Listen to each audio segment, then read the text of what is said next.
There's very little that we can say about Berserk that hasn't already been said. It's an absolute juggernaut of dark fantasy, making any anime or manga that ever comes out in this genre draw inevitable comparisons to it. The sight of Guts with his massive Dragonslayer is one of the most iconic images in all of anime and manga. First published in 1989, Berserk is one of the most successful and ongoing franchises in the world. Having sold millions of copies worldwide, it's continued to attract fans across generations, along with inspiring some of your favorite mangakas and artists. Kentaro Miura, the mangaka behind this seminal dark fantasy series, has created an intricately crafted world that's drowning in darkness and misery, juxtaposing it against his main protagonist Guts, who refuses to break or bend to whatever the world throws at him. Replete with grotesque imagery, sexual violence, and of course gore, Berserk isn't for the faint of heart. These things aren't used for mere cheap shock value, however, but to push home a layered narrative that adds layer upon layer to this rich tapestry created by Miura. In today's marvelous videos,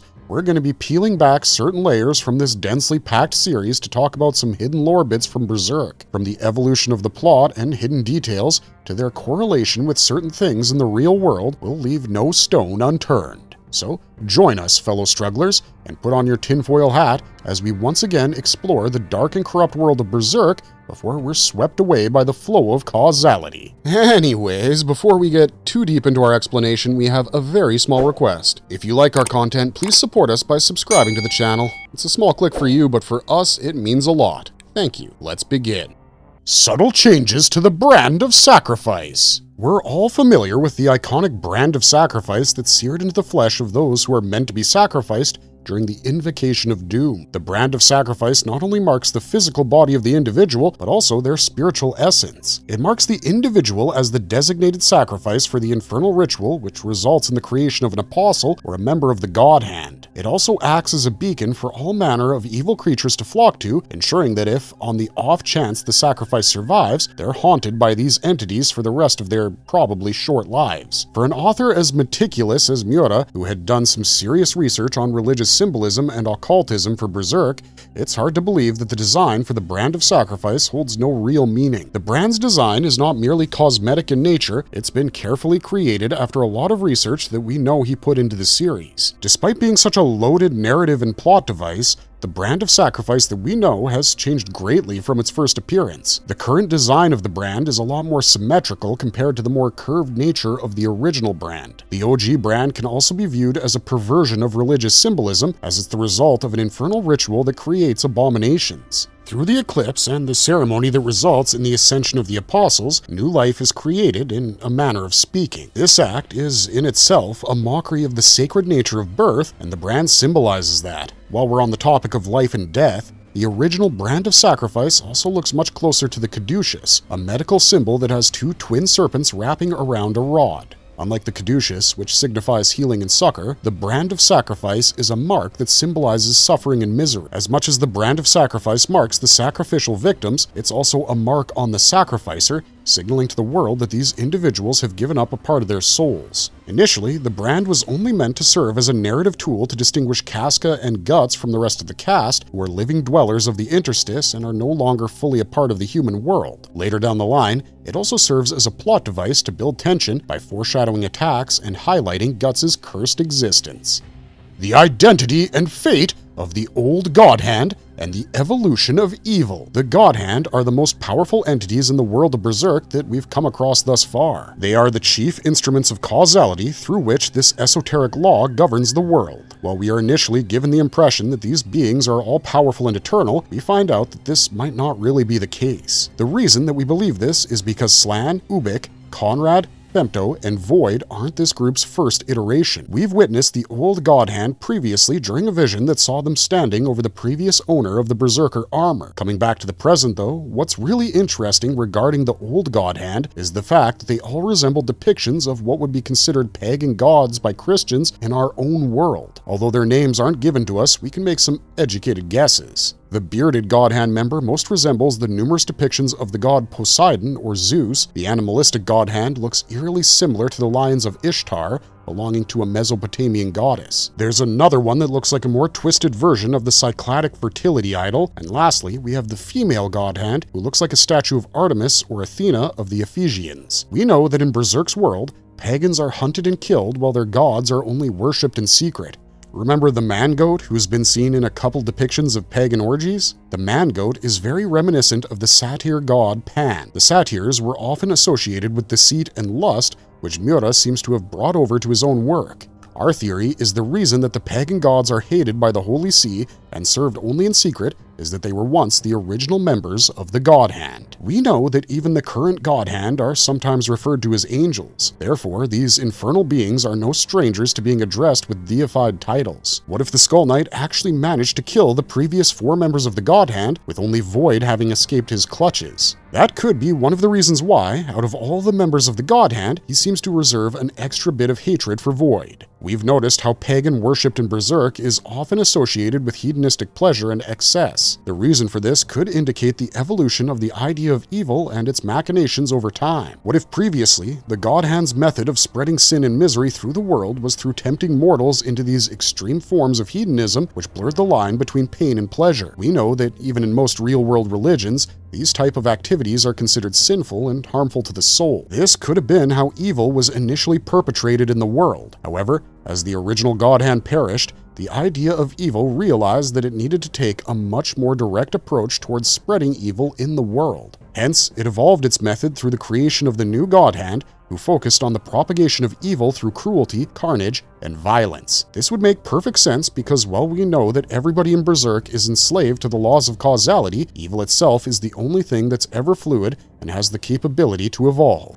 Origins of King Giser and the Void. Although it's not directly stated, it has been heavily implied recently in the manga that Skull Knight is indeed the legendary ruler King Giser. And if you've read the manga, you might be familiar with the legend pertaining to this ancient conqueror. The legend has it that King Giser was famed for his cruelty and lust for power. According to the stories, we hear of a saint who was endlessly tortured by the king in the Tower of Conviction. The legend states that 4 or 5 angels came down upon the behest of a displeased god, which could refer to the saint prior to his ascension, and the city, along with Giser's empire, came crashing down overnight. In Guts' vision, we see a scene that's unmistakably an eclipse with a brand of sacrifice that seems to be encompassing a large land similar to the one created by the egg of the perfect world. We believe that Giser was sacrificed along with his kingdom and a woman who looks strangely familiar to the Flower Storm monarch of Elfhelm, Danan. The Godhand has been referred to as angels before, along with the fact that the torture endured by the saint seems like the ideal conditions for the activation of a Behelit. The number of angels is relevant too, as they closely align with the number of Godhand members as well. It is our belief that these 4 angels, or Godhand members, appeared in front of the sage,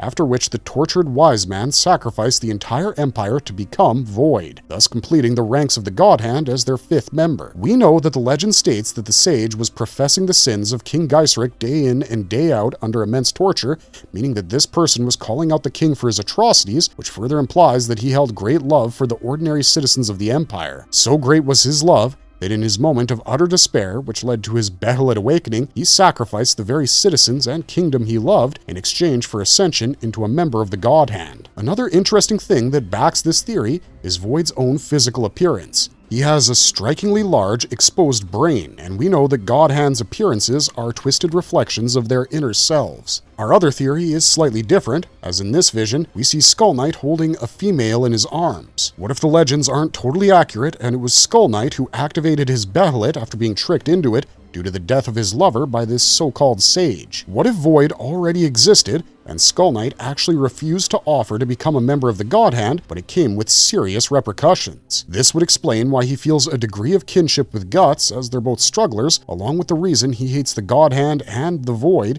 even to the point of becoming this eldritch entity driven by fury and vengeance. Hellraiser parallels and inspiration. While there are no direct connections between the two franchises, the parallels are uncanny and there for all to see. It's no secret that Kentaro Miura was influenced by Western horror and fantasy media, including Clive Barker's Hellraiser. Considering the timeline regarding the publication of the two franchises, this is highly plausible, as Hellraiser was initially released back in 1987, and it's based on the 1986 novella, The Hellbound Heart, while Berserk began publication a couple of years later in 1989. 1989. Starting with the most glaring similarity, the Cenobites and the Godhand are pretty much the same in terms of not only their designs, but also their role in their respective universes. The Cenobites are demonic entities that seem to serve a mysterious higher power, just like the Godhand. They both have grotesque character designs meant to induce fear and shock in the audience. Another key similarity is the fact that both of these groups were previously humans and were transformed into these demonic entities. The Cenobites and the Godhand also appear in front of mortals after the activation of mystical objects. This moves us on to the next similarity between the two series pertaining to the Lament configuration and the Behelit. Both of these objects are used to summon their respective demonic entities, which in the case of the Behelit is the Godhand, and for the Lament configuration, it's the Cenobites. They both are gateways into another dimension where the chosen individual has the opportunity to transcend their humanity. The eclipse scene in Berserk is eerily similar, in regards to its atmosphere and tone, to the hellish ritual scenes in Hellraiser, complete with surreal horrors, infernal landscapes, and plenty of body horror. Both Berserk and Hellraiser employ a lot of body horror, the corruption of the human soul, and existential horror perpetrated by an esoteric concept or entity. There's also a lot of religious symbolism and its perversion regarding the concepts of rebirth, sacrifice, and more. The final thing we'd like to point out is the similarity between the Leviathan from Hellraiser and the idea of evil. Both of these things are large floating masses that exist within their respective dimensions and are responsible for the evil that's pervasive throughout their respective worlds. If you're a fan of Berserk, then Hellraiser is definitely a series you shouldn't miss. Considering the fact that Miura is so heavily inspired by this franchise, who knows? You might even be able to discern certain clues regarding Berserk's own plot and characters. The 216-year cycle and its multi-layered role in Berserk's lore. The 216-year cycle is an important time period in Berserk lore, as according to the Skull Knight, every 216 years, an eclipse ceremony takes place which results in the creation of a new Godhand member. We have seen that during this event, someone like the Skull Knight can invade the eclipse ceremony and attack the Godhand. The Godhand are generally extremely elusive, and a direct confrontation with them is nigh impossible unless one is teleported by a Behelit during an ascension. We saw how the Skull Knight was able to break through and even attack Void during the 5th eclipse. This shows that there's a slight opening that could be exploited with enough precision to harm the Godhand. The number 216 is an important number in the world of the occult, as 6 times 6 times 6 equals 216, and as we know, 666 is the number of the beast. This number is generally associated with the devil in the Christian Bible. Also, in the Kabbalistic numerological tradition, 216 is associated with divine or cosmic patterns. We're sure you can see how this relates to Berserk, as the Godhand are the chief devils of this world and are a part of the divine or cosmic pattern as well. It just goes to show how in-depth Miura's research regarding his work was. The very fact that it's called a cycle means that this event repeats itself in a loop every 216 years. However, one of the places where it gets problematic is the fact that there are only 5 members of a Godhand at any given time. We know that there was a different set of Godhand members prior to the current iteration of the group. This leads us to conclude that every 216 years, the Godhand members are replaced by causality itself. Whether it's being killed by the Skull Knight or some other form of demise, they're removed from their position and another takes their place. This makes the cycle an important reflection of the deterministic nature of causality, as not even the Godhand, its chief instrument, is spared by it. The 216-year time span also serves to give us some accurate timelines regarding Berserk's history, as we can say that it took 1,080 years for the current iteration of the Godhand to be assembled, which then makes Void at least 864 years old as a Godhand. Further, by ascertaining Void's age, we can then pinpoint that the legend of King Giser is not 1,000 years old, but around 800 years. Thus, the 216-year cycle plays an important role in Berserk, as it resonates on multiple layers, numerologically, mythologically, and narratively. The Lost Chapter and Miura's Intent. Chapter 80, or the Lost Chapter as it's referred to by fans of the series, introduced us to the idea of evil. During Griffith's ascension, he's transported into the astral realm before the entity called the idea of evil. Upon questioning whether it's God, the idea of evil tells Griffith that he was born out of humanity's need to attach reason behind things that transcend their comprehension, such as the reason for suffering, pain, sorrow, and destiny. Their collective consciousness gave birth to it, allowing it to shape and determine human destiny, giving them a concrete reason for doing so. The idea of evil was essentially the god of this world, from whom stemmed the laws of causality, and who had shaped the destiny of all mankind through it, including the creation of the Godhand. The chapter, however, was removed from the series due to a number of reasons by the author. Miura believed that the introduction of the idea of evil was premature, as it granted cosmic awareness to the characters and the audience far too early for his liking. He felt that doing so would reduce the narrative complexity of the series by a great deal, as there was no mystery left to explore behind the workings of the world. Part of Berserk's charm and appeal is the esoteric tone of its world and cosmology, which allows readers to indulge in speculations and theories, making the overall experience of the entire series much more engaging and fun. If such an important part of its cosmology and mystery were to be revealed so early on, it would remove this intrigue. The moral ambiguity and thematic nuance would be lost, as the idea of evil basically kills it with its mere existence. While Miura has removed the chapter since its publication, judging by his own words, he most probably didn't intend to completely retcon the idea of evil. He probably would have introduced it at a much later time under much different circumstances when it would fit the narrative better and benefit the story as a whole. Regardless, its existence adds another layer to the rich tapestry of Miura's seminal work. Marvelous verdict! As we know, after Miura-sensei's tragic and untimely death, his close friend Kuji Mori has taken over the helm to continue Berserk's story. Mori has stated in numerous interviews that Kentaro Miura often told him intricate plot and narrative details about Berserk during their conversation. Aided by Miura's assistant and publishing house, Mori has said that he will only present parts of Berserk that he remembers clearly from their conversations in the most accurate manner possible. Having said that, he has stated that he's fairly confident in his ability to do justice to his friend's masterwork.